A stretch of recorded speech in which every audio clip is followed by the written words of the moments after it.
Alright, you guys, so this guy showed up today. It is FansToys FT-10 Phoenix, finally out. As you can see, their version of Skyfire.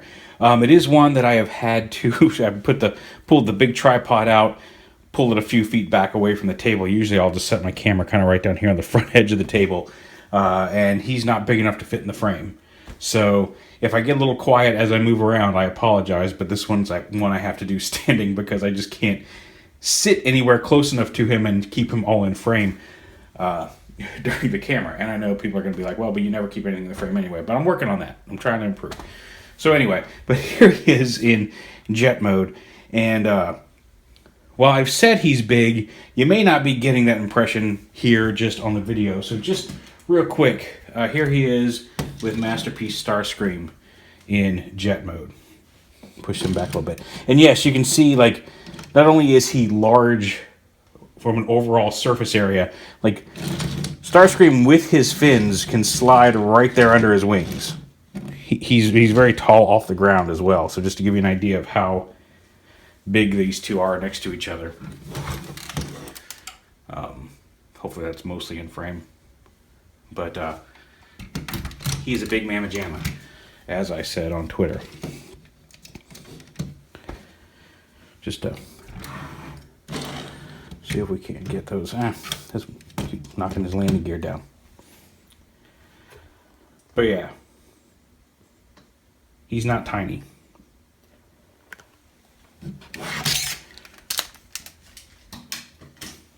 He comes with a little bag of accessories.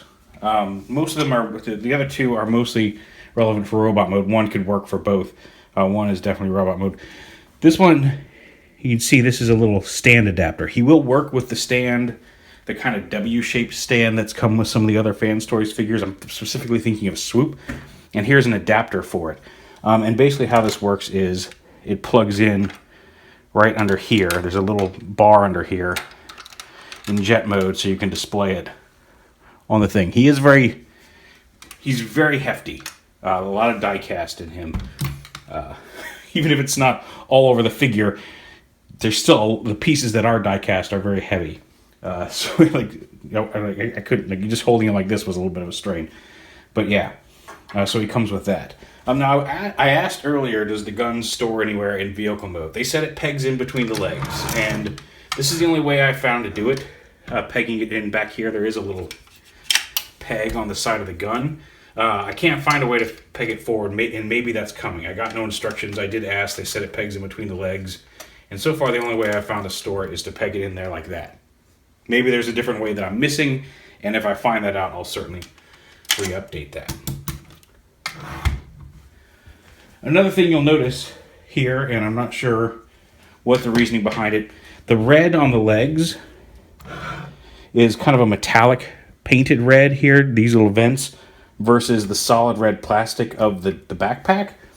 I'm not sure if that's we tried it both ways to see which one we wanted to go with, or how that's going to work on the final figure. It could just be a test shot thing.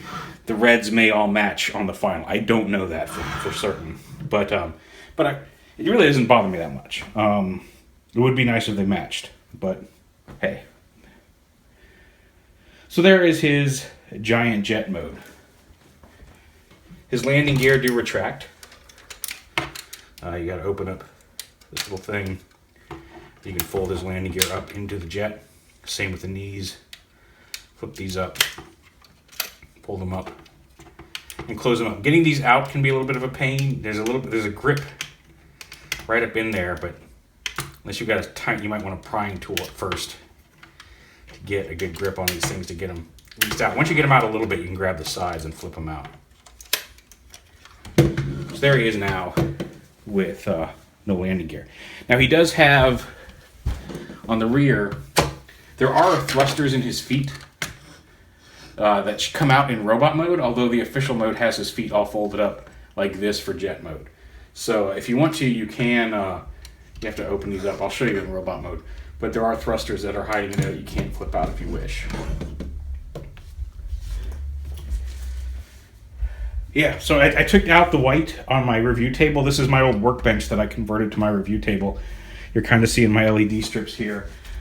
And you're going to see down here, this is where I did a lot of work on my Ghostbusters Proton Pack. So you'll see some places where I have drilled into the table or burnt it with a soldering iron or sawed into it in a few places. So that's why I generally use the white background.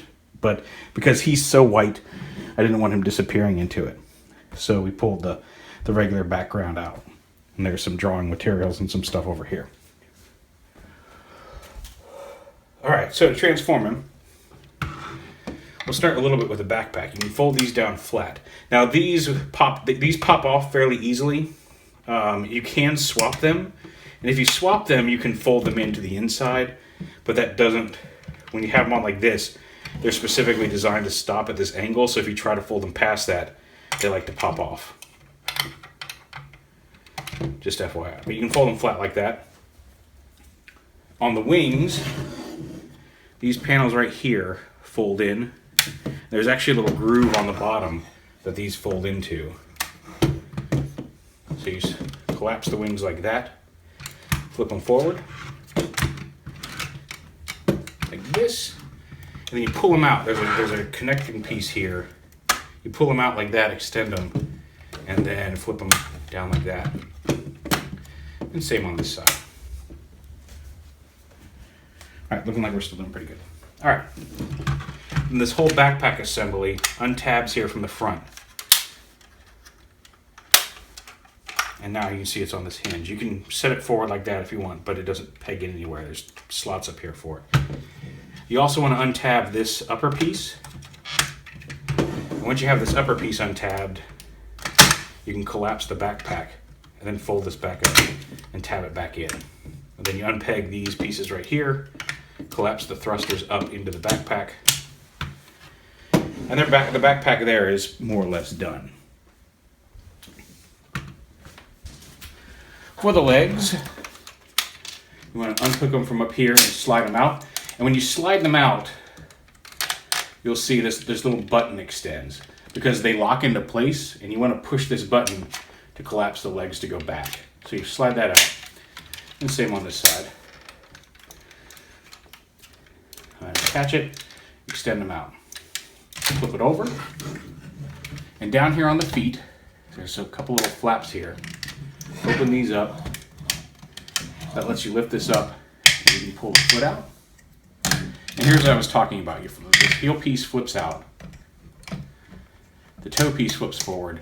And inside the foot, there's a thruster here in the foot itself. You can leave those folded out. You can find a way to leave those folded out in jet mode if you want. The instructions show them all folded up, and it came all folded up, but you can expose those thrusters in vehicle mode if you wish. You bring the foot down, make sure the thruster points straight down because it's part of the support for the foot. Bring the heel out, and line the toes and do the same over here. Open up these side panels, lift this up, bring the foot down, and close these back up and lock it into place. Come up here to the hips, open up this piece because these little tabs lock these hip pieces in place. The hips detach from, there's actually a tab up here, and then they come down and together snap into place like this. And again, untab it, bring it down, lock it back in, and then tab this back into place, and this will lock those inner joints in place in there. And then you've got his whole lower body done. You're going to have to adjust the feet to get him to stand up, to support himself. But once you have an idea of where the thrusters need to point to support him fully in robot mode, you're good.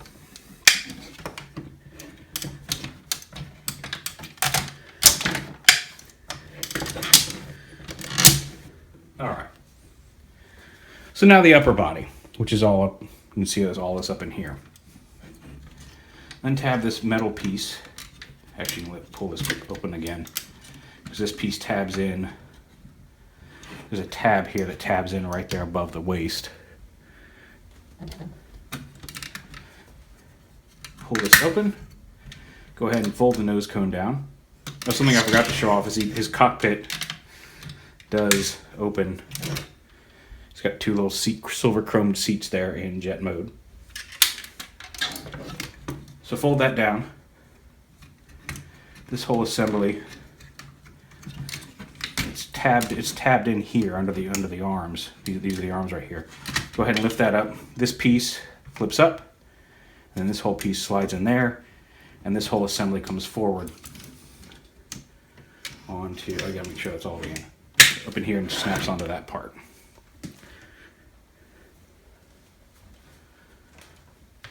The arms, you can lift this up a little bit here.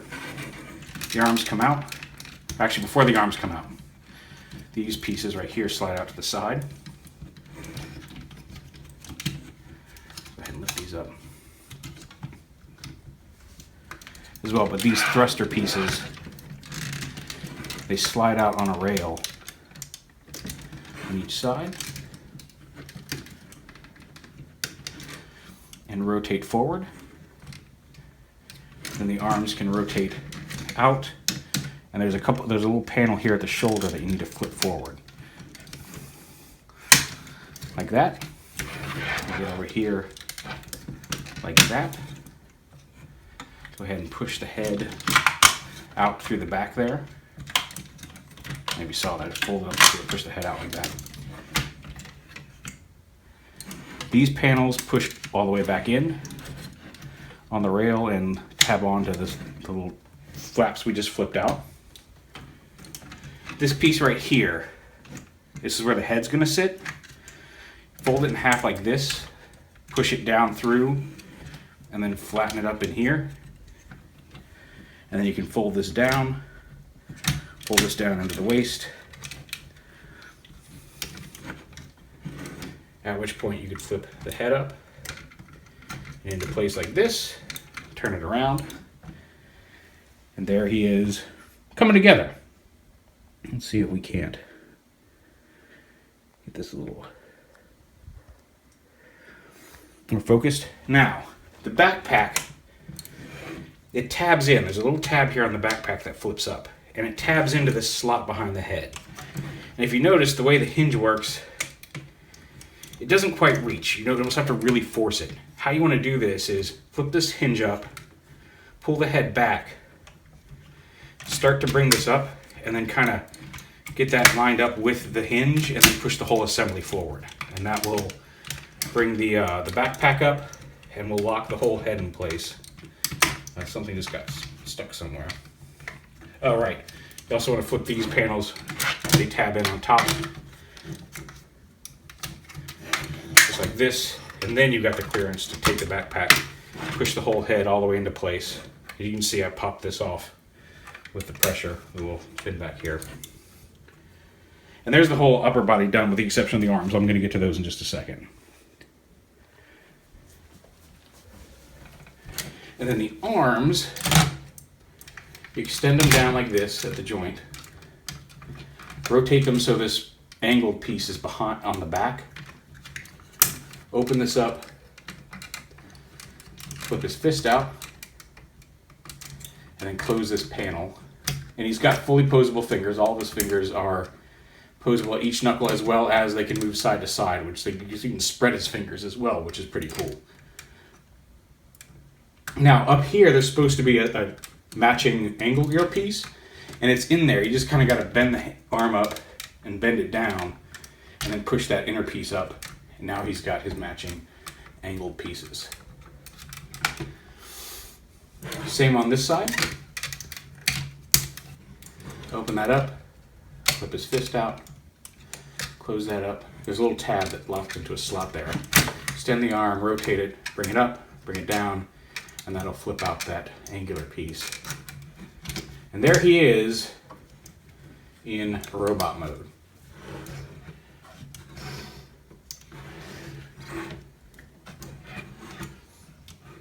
I'm going to pause the video real quick so I can transform Starscream into robot mode, and then we'll do some size comparisons and posability. So give me 1 second. Alrighty, and now that that is done, as promised, here he is with Masterpiece Starscream. Just to give you an idea of exactly how big of a mamma jamma this guy is. Get them right next to each other side by side. So there they are on the same plane. Haha, no pun intended. He's huge. He's hefty, he's huge. Like you said, super whooshable in jet mode. You can do it one-handed, although he is very hefty. I would do it carefully. But there's plenty of places where you can grip him. He does have his gun, which you can just put in his hand. And the first finger, one of the reasons I like that his fingers are spreadable is because you do kind of need him to get that first finger through the trigger guard in order for it to fit in his hand. There we go. And then you can wrap his fingers around it. And he can hold his double-barreled blaster. So yeah, some other figures. Here he is with Arch Enemy, Fans Hobby's Arch Enemy. Also a fairly large figure. He's a little bigger than FT-10, just to give you an idea. And since they're out here, here they are with Make Toys, Gundog, and Downbeat. Just to give you an idea of how they scale with masterpiece-sized cars. He's big. And he's quite cool. Like I said, the transformation does not take nearly as long as it just took me on camera because normally I'm sitting there playing with him and not kneeling next to a workbench and reaching around and trying to stay out of frame. So yeah, but he's got his head. You can look up and down and side to side. It's on a dual swivel. Now we can't look down, but because he's got such a big chest and everything. But his arms, so you ratchet this little piece, the shoulder piece moves a little bit. This is not a screw. There may be a screw or a pin under there, but that's actually a little painted detail. It's a little divot thing. You can see ratcheting arms that way, front to back. Elbows, he does have a bicep swivel, which we saw during transformation. Wrist swivel, as well as and the wrist can go side to side as well. A little hard to do with the gun in his hand, but you can see the ball joint there, so his hand can move side to side, as well as swivel. The individually articulated fingers that can even spread side to side, which is nice. A lot of really good articulation in the hands. There's like probably 16, 17 points of articulation just in the hand alone, at least. The hips squeaks a little bit, but and ratchets back to back. Thigh swivel, ratcheting knees to about 90 degrees. And the feet have some ankle tilt and the posability in the toes and everything. I've been told that if you undo the latch, I got an email from FansToys that said, if you undo the latch, he does have some waist swivel. And I'm not sure which latch they mean, because I have not found a place where his waist swivels, just due to the way the transformation works. I've been told it's there. I have not found it. But maybe they just meant waist articulation, like maybe you can bend them over a little bit if you have that done. But regardless, on a bot this size and this coolness factor, I'm willing to live a little bit without being able to just spin him around. Like his backpack would kind of get in the way, as you can see anyway. But all in all, if you've been waiting, if you passed on all the previous incarnations waiting for this one, I think you made the right choice. I think this is... I like him a lot more than Kronos. I didn't play with that other company's one that looked really bad and falling aparty. So I can't really compare, but like this guy's probably the best Skyfire I've seen in physical form in a while. I really dig him. He's big. Also, I mentioned some extra pieces. Now, he comes with, his eyes are painted here. Let me see if I can't either bring this out here or otherwise. No, that's a bad idea. Let me bring the camera down to him. This might get a little shaky, and I apologize for that. But he's got, you can kind of see metallic painted blue eyes on the head sculpt. And if you'd rather have him have light piped eyes, you can swap in this piece. This is just a clear blue. And it looks like the light goes through those pretty well if you wanted to give him light piped eyes. The other piece, and this is not one that I don't think I need to get super close up on this, but we can go ahead and let me focus this first, and then we'll worry about height. And this one took me a minute to realize. I'm like, why did I get an extra one of this piece? I'm not sure where this piece even goes. And then I found it. This little piece here with his Autobot symbol on it. Which I could probably find one that fit a little better. That's the one I had available. But yeah, so there's a little place for the Autobot logo there. And they give you a second one because if you want, instead of having to choose one sticker or the other, you get two of that piece. So if you'd rather have him have his Decepticon logo, you don't have to choose one sticker or the other. You get two of these so you can swap them out. I thought that was a really cool little feature that they didn't have to include. Probably didn't cost them much to include it. It's just a small piece of plastic. But that's a little bonus that I really dig. So yeah, very cool, very hefty, flyable, whooshable, very fun jet. And like I said, really not a difficult transformation, all things considered. Nothing, I didn't have to fight anything. Like, once you know where everything goes, and it'll probably be easier when you get an instruction manual with him. But, as I did not. But, yeah, he's actually really cool. So I'm glad to have checked him out. FansToys FT-10 Phoenix.